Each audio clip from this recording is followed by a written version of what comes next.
السلام عليكم ورحمة الله وبركاته. ازيكم يا حبايبي؟ عاملين ايه؟ يا رب تكونوا بخير. وحشتوني جدا جدا. انا جايلكم فيديو جديد وفيديو جديد. نزلت بقى تقولي انت رايحة فين؟ رايحة عند اختي، كانت عازمانة، وكمان قلت بالمرة اقعد عندها من انا وماما نفصل شوية من الايه، من عندنا وكده. فقلت اروح عندها. رحنا بقى كده، وصلنا ونزلنا يعني وصلنا، وبعدين بقى طلعنا فطرنا، وهي بقى ايه جايبة محشي. قلت ايه، اي عزومة يا جماعة بيبقى فيها محشي. قعدت بقى انا وماما كده واختي نورنا بقى كده. طبعا انا اصلا روحت بسرعه عامله يعني حاجات من الاكل.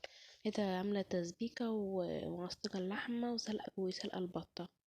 يعني بصي، هي غسلتها ونقعتها، حطيتها طبعا في ميه، وحط معاها رورو وحبهان وطبعا طماطمايه وبصلايه، وحطيتها في يعني في ميه، والميه دي غلت. بعد كده حطينا عليها البطايه.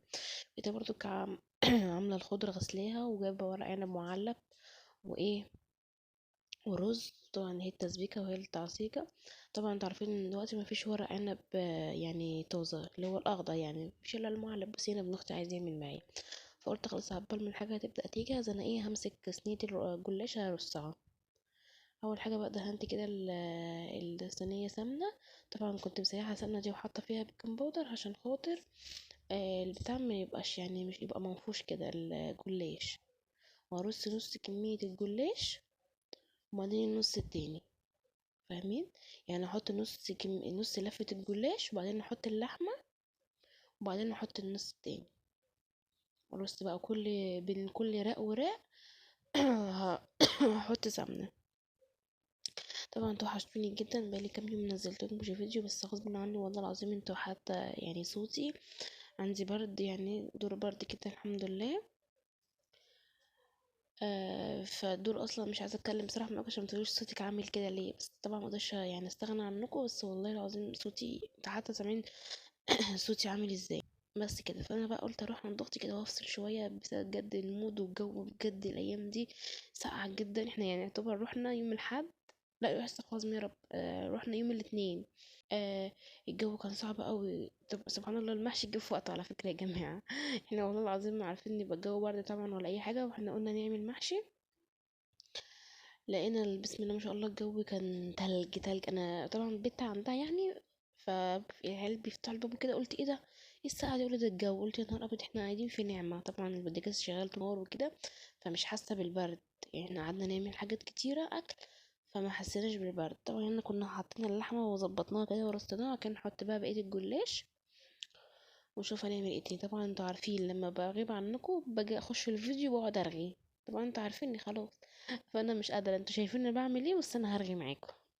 طبعا اقولك ما تنسيش اللايك والشير والكومنت الحلو بتاعك عشان يوصلك كل جديد مني، وجودك كالعاده على راسي. واشتراك في القناه وتفعيل الجرس، عشان ان شاء الله ان شاء الله نبقى اكبر عيله على اليوتيوب، وعايزه اوصل لاكبر عدد ممكن من المشاهدين والمتابعين في اسرع وقت. انا بقى حطيت بقى كميه سمنه بقى على الوش بقى، عشان ايه؟ يبقاش ناشف كده، يبقى طري. طبعا هنقطعه. طبعا في ناس تقول لك اوعي يا جماعه ما تقطعوش، بس ابن اختي عايز، بص عايز يعمل معايا هيجيبني بس. يا حبيبي بس لا، انا عايز. حتى كنت في فيديو منزلاه في الشورتس، هو كان بيعمل معايا البطاطا بالبشاميل. هقطعها بقى كده. وبعدين بقى نجيب لبن، نشوف هنعمل ايه تاني. اللهم صل على سيدنا محمد. طبعا والله العظيم بصراحة كانوا أحلى يومين بجد. أنا روحت هناك فصلت والله العظيم يا جماعة عن أي حاجة هنا عندنا في البيت. فصلت، قلت أنا حاسة إن كتير أوي ما بروحش بجد، ما بروحش عند حد يعني، فاهمين؟ ما بنزلش، فما بصدق أروح عند أختي يعني احنا بنروح في الأجازة، فاهمين؟ انا بقى خلصناه، وجبت بقى نزلت البيت، جابت لي لبن. قلت لاختي انا عايزين لبن، قالت لي خلاص انزل. جابت لنا كيس لبن، واحط ملح وفلفل اسود. انا مش بحط يا جماعه بيض، ما بنعملوش بالبيض عشان خاطر ايه، طبعا انتوا عارفين البرد وكده. بس بقى هنسيه كده. طبعا هحط لبن تاني والله، مش هم شويه اللبن دول. طبعا حطيت اهو لبن تاني.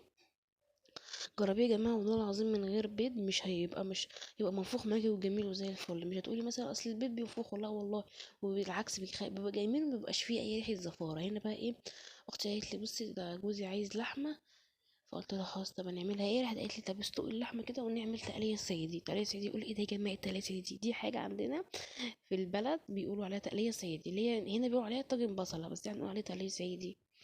فبس اللحمه اهي بقى، لقيتها اصلا متقطعه، كنت اقطعها لقيتها يعني متقطعه وكده، فقلت خلاص ايه يلا بينا بقى على الحله. حطيت بقى كده حله على النار. وحطيت فيها سمنة ورق لوري. يعني طبعا ما بتجيبش حباية عشان جوزها مش بيحبه. حطيت شوية فلفل اسود واعملهم كده في السمنة.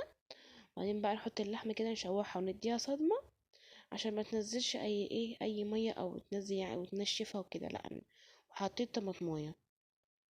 هنقلب بقى. هنا بقى كانت البطة خلاص استوت، طلعتها اهي جميلة بسم الله ما شاء الله، وزنها حلو. هنا بقى التركيبة بقى الحلوة بتاعتنا، لان أنا بقى شوحت اللحمة وحطيتها في الشوربة دي. تبقى معاكي احلى بقى شوربة لحمة على بط، تبقى جميلة. هنا بقى طبعا معايا طبعا البصلة اللي هي المرتة اللي انتوا عارفينها، طبعا عملتها معاكم كذا مرة. حطيتها. وهنا بقى هي التقلية، معلش نسيت اصور لكم، حطينا سمنة وشوية زيت صغيرين، وحطينا كمية بصل حلوة. انا حطينا هنا 4 بصلات او 5. طحناهم في الكبانة بقى، سيبناها لما تتحمر. مش عارفة مصورتلكمش ليه، اختي كان ابنها عمال يعيط فاتلخمت ومعرفش اصور. هنا بقى قلبنا طبعا الرز، انتوا عارفين طبعا، مش هقولكوا قلبوا يعني نقلب الخلط المحشي ازاي. هنا بقى اهي، بصوا يا جماعه هقولكوا. هنا مثلا احنا حمرنا البصل لغايه ما غمقناه زي بصله الرز الصياديه، ماشي. ونحط شويه صلصه ونقلب تتسبك، وبعد كده نحط شويه صلصه ونقلب وتتسبك. هي ربع شفشه اصلا صلصه، يعني نحط 3 4 طماطمات ونزود شوربه ونسيبها لغايه ما تتسبك. يعني بقى كنا اصلا مستنيين اللحمه تستوي، واحنا بقى نحط بقى اللحمه دي على على التقليه ونزودها شويه شوربه. ماشي، نزودها شويه شوربه ونسيبها بقى تاخد وتدي كده عشان اللحمه تخش، يعني الصلصه تخش في اللحمه كده، تبقى جميله، بتبقى تحفه يا جماعه، والله والله العظيم جربوها، بتبقى جميله. زي ما انتم شايفين كده، حطيت بقى كل اللحمه وحطيت شوربه ونسيبها بقى اسيبها لغايه ما توطي، يعني اوطي عليها كده واسيبها تاخد بقى مع يعني تبقى مع بعضيها كده. حطيت بقى شويه فلفل حلوين عشان هي يعني بتحط لها فلفل كتير وشويه ملح، وحطيت لها حته مرقه. بس كده، هي ما تستخدمش فيها الا ملح وفلفل اسود وشويه مرقه والشوربه وهي البصله واللحمه. بس بقى سيبها كده توطي لغايه ما تلاقيها نطت السمنه على الوش. فاهمين؟ هنا بقى قعدت بصلت بقى المحشي، وقعدنا بقى انا وماما واخواتي قعدنا نلف. وهنا بقى لفينا ورق عنب وعملنا البتنجان. وهنا بقى هنسقي المحشي عشان كان كلنا جوعنا وعايزين ناكل. هنا بقى حطيت شوربه وحطيت طبعا عليها المرقه وحدقتها كويس عشان يبقى المحشي مظبوط. وسقيت بقى المحشي كده البتنجان والورق عنب زي ما انتوا شايفين كده. وهنا بقى طاجن التقلية، يعني خلاص بقى اتسبك كده وحطيناه في طاجن. وهنحط على الوش ملح، سوري، فلفل اسود وشطة. بس كده تاكلي احلى طاجن. ده بقى عايز اصلا يعني جنبيه يا جماعة شوية رز. احنا عملناه جنب المحشي. تاني يوم بقى عملنا رز جنب كان في باقي محشي، وعملت شوية رز واتغدينا برضو. زي ما انتوا شايفين كده، حطيت شوية ملح وشوية فلفل. حطيت ملح وفلفل اسود على البطة ودهنتها سمنة، وجبت صلصة من اللي كانت عندي اللي هي كانت بتاعت المحشي الباقية، برضو حطيتها على الوش كده عشان تحمر. بص اختي اصلا جايبالي الملوخية عشان يعني عشان نعملها. هنا بقى بص المحشي، يا لهوي. هنا بقى كمان حطيت على المحشي ليمونة من فوق، عصرت نص ليمونة وقطعت ليمونة شرايح وحطيتها، كان تحفة والله العظيم يا جماعة، متقوليش ان هو معلب. هنا بقى حطيت شوربة، حطيت معاها مرقة، وحطيت نص معلقة توم. هنا بقى بصوا، حتى بقى الجلاش في الفرن والطاجن سيبهم بقى ياخدوا ويدوا مع بعض عبال ما ايه اللي جاب المقطع ده هنا يا جماعة مش عارفة والله العظيم مش مشكلة ولا كده شفتوا حاجة. طبعا كنا قربنا الملوخية، هنشكلها بقى كده. الملوخية دي ملوخية ناشفة يا جماعة من البلد، يعني جاية لنا من البلد، جاية لأختي يعني من البلد. وبس كده. شوف كده القوام ده، كده قوام مظبوط. هتوش بقى الملوخية، حطيت سمنة وحطيت توم وحطيت كزبرة زي ما انتوا شايفين كده. والله العظيم يا جماعة اليوم كان تحفة جدا. بصي يا جماعة بقى البوتاجاز أصلا بعد ما عملنا الأكل، نهار أبيض على البوتاجاز ده. أنا هناكل وهمسك المطبخ ده هاكله، اصبروا بس عليا. كلته والله العظيم يا جماعة، خليت المطبخ ده أبيض. هنا بقى كان خلاص الجلاش استوى يعني وكده. انا اصلا كنا بص ميتين من الجوع، كل عم يقول احنا جعانين احنا جعانين. والطاجن بقى كان طلع من الفرن، بص يا جماعه تحفه تحفه تحفه تحفه. ده بقى الشكل النهائي. الاكله كمان كانت البطه لسه في الفرن وكله كان عايز ياكل.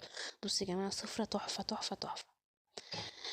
تعالوا كلوا معانا بقى، والف هنا وشوفوا الكل اللي كل. والاكل كان تحفه. هنا بقى البطه كنا طلعناها كنا عايزين ناكل. هنا بقى دي الكارثه يا جماعه كبيره، ده بقى ومن خلف الكواليس. بص المطبخ يا جماعه ده مكلنا يا نهار ابيض. بصوا بقى بصوا بصوا، نعمل بقى كده ونفتح نفسنا خلصنا. وبس كده اقول لكم مع السلامة. وخلصنا بقى كده المطبخ، وخليت طبعا زي الفل الاكل، بس كنا سايبينه لغايه ما اختي تفضي مكان في التلاجة. بس كده طفي بقى النور، واشوفكم في يوم جديد وفيديو جديد، توحشوني جدا جدا. وقعدنا بقى نتفرج على تلفزيون وبس كده.